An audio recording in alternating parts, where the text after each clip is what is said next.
बिस्मिल्लाहिर्रहमानिर्रहीम, अस्सलाम वालेकुम। वेलकम टू माय चैनल घर की रौनक है। आज हम आपके साथ शेयर करने वाले हैं कम बजट में और मज़ेदार डिश जो हर कोई बहुत ज़्यादा कम लोगों ने देखा है कि बनाते हैं। ये आज हमने बिल्कुल नई रेसिपी बनाई है। ये हमने बनाए हैं आलू की कढ़ाई। अक्सर लोग जो है गोश्त की कढ़ाई खाते हैं, चिकन की कढ़ाई खाते हैं, बीफ की कढ़ाई खाते हैं। आज आप लोग के लिए हम लोग लेकर आए एक नई डिश। ये है आलू की कढ़ाई। आप लोग इसको देखिएगा, आप लोग को बहुत पसंद आएगी। आप लोग बनाइएगा। आलू की कढ़ाई बनाने के लिए हमें चाहिए आलू। हमने 4 से 5 अदद आलू ले लिए हैं और इनका इस तरह हमने इनको थोड़ा सा मोटी शक्ल में काट लिया है। इसके अलावा हमें 2 टमाटर बड़े साइज़ के चाहिए। इनको हमने पेस्ट बना लिया है, या अगर आप चाहें तो ग्रेटर के अंदर इनका ग्रेट कर सकते हैं। एक बड़ी प्याज हमें चाहिए। 4 से 5 हमें हरी मिर्चें चाहिए। लहसुन 3 से 4 अदद हमें लहसुन चाहिए, हमने चॉप कर लिया है। इसके अलावा हमें चाहिए कुटी मिर्च चाहिए और कसूरी मेथी 1 टेबल स्पून चाहिए। नमक हस्बे जायका जितना आपको पसंद है। और इसके अलावा हम इसके अंदर कुटा हुआ धनिया और ज़ीरा भून के हमने इसको कूट लिया है। ये हमारे इंग्रेडिएंट्स जाएंगे आलू की कढ़ाई के अंदर। कढ़ाई के लिए हमें चाहिए सबसे पहले एक कढ़ाई। उसके अंदर हम हस्बे ज़रूरत ऑयल डालेंगे।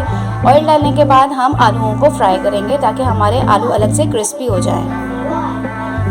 हमारा तेल अब गर्म हो गया है। अब इसके अंदर हम आलू डालेंगे और इनको फ्राई करेंगे। इनका कलर थोड़ा सा रेड हो जाए तब तक हम इसको फ्राई करेंगे आलूओं को। आलूओं को फ्राई करते वक्त हमें थोड़े से मसाले हमें इसमें भी डालने पड़ेंगे ताकि हमारे आलूओं के अंदर अच्छे से मसाला आ जाए। हमने इसके अंदर पूरा धनिया डाला है और इसके बाद हम इसके अंदर थोड़ा सा नमक डालेंगे ताकि हमारा प्रॉपर आलूओं के अंदर भी नमक आ जाए। थोड़ी सी हम 1 टीस्पून के बराबर हम कुटी मिर्च डालेंगे ताकि ये सारा हमारे आलूओं के अंदर इसका जायका आ जाए, ताकि हमारे आलू अलग से फीके नहीं लगें। हमारे आलू अभी फ्राई हो रहे हैं। इसको हम कलर आने तक इसको फ्राई करेंगे। अब ये हमारे आलू फ्राई हो गए हैं। इतने हमें फ्राई करने हैं कि हमारे क्रिस्पी भी हो जाएं और हाफ डन हो जाएं, क्योंकि उसके बाद हम इनको बहुत ज़्यादा नहीं पकाएंगे। सिर्फ हल्का सा 5 से 10 मिनट के लिए हम इनको दम पे रखेंगे। अब हम इसके बाद आलूओं को निकाल देंगे। हम आलूओं को जो हमने फ्राई किए हैं, आलू इनका कलर भी आ चुका है और ये हमारे हाफ डन हो चुके हैं। अब हम सारे आलूओं को निकाल लेंगे और फिर हम इसके अंदर इसका कढ़ाई का मसाला हम बनाएंगे। अब हम इसके अंदर इसी ऑयल के अंदर पहले लहसुन को डालेंगे जो हमने चॉप किया है।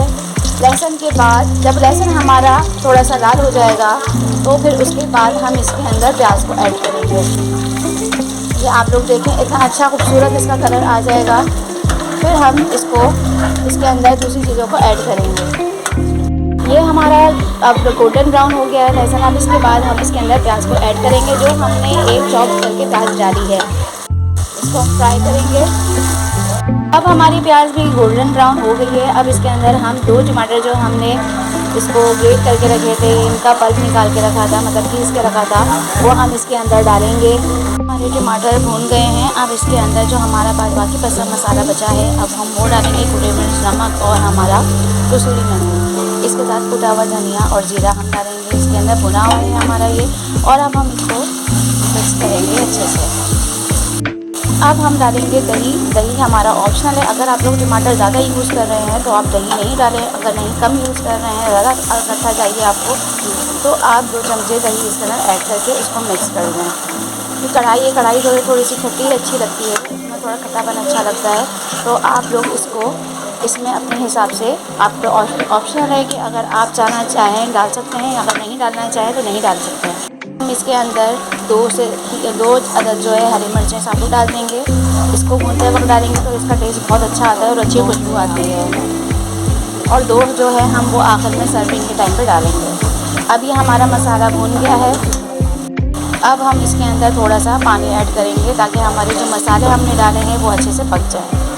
अब इसके अंदर हम नेचुरल का कढ़ाई मसाला थोड़ा सा डालेंगे। 1 टीस्पून चाहिए हमें। 1 टीस्पून हम इसके अंदर कढ़ाई मसाले को ऐड करेंगे ताकि हमारे इसके अंदर बहुत बाजारी वाली कढ़ाई का टेस्ट आ जाए। ये हमारा मसाला भून गया है। अब ये हमारी मायरा जो है ये डाल रही हैं आलू जो हमने फ्राई करके डाले थे। हम इसको मिक्स करेंगे। मिक्स करने के बाद अगर आप चाहें तो ऐसे ही इसको भुना हुआ रख सकते हैं, भुना हुआ खा सकते हैं। अगर आप लोग चाहें, अगर आप लोग के घर पे ग्रेवी ज़्यादा खाई जाती है तो आप लोग इसके अंदर ग्रेवी भी डाल सकते हैं। वैसे कढ़ाई ऐसे खुश्क अच्छी लगती है। आप लोग इसको ज़रूर ट्राई कीजिएगा, आप लोगों को बहुत अच्छी लगेगी। और हमारा चैनल सब्सक्राइब भी कर दें जल्दी से। ये हमारी कढ़ाई हो गई है तैयार। अब हम इसको डिश आउट करेंगे, अपनी सर्विंग प्लेट में निकालेंगे और हम इसके अंदर ग्रेवी नहीं रखेंगे क्योंकि कढ़ाई जो है इसी तरह की अच्छी लगती है। और आप लोग इसको ट्राई कीजिएगा, आप लोगों को बहुत ज़्यादा पसंद आएगी हमारी रेसिपी। ये बहुत ज़्यादा बच्चे भी शौक़ से खाते हैं। ये हमारी कढ़ाई तैयार है। अब इसको हम हरा धनिया और हरी मिर्चों के साथ इसको गार्निश करेंगे। ये देखिए हमारी कढ़ाई कितनी अच्छी लग रही है। इसको हमने हरा धनिया और हरी मिर्चों के साथ गार्निश किया है।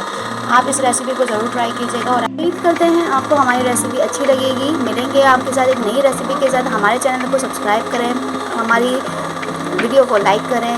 मिलेंगे एक नई रेसिपी के साथ, जब तक के लिए अल्लाह हाफ़िज़।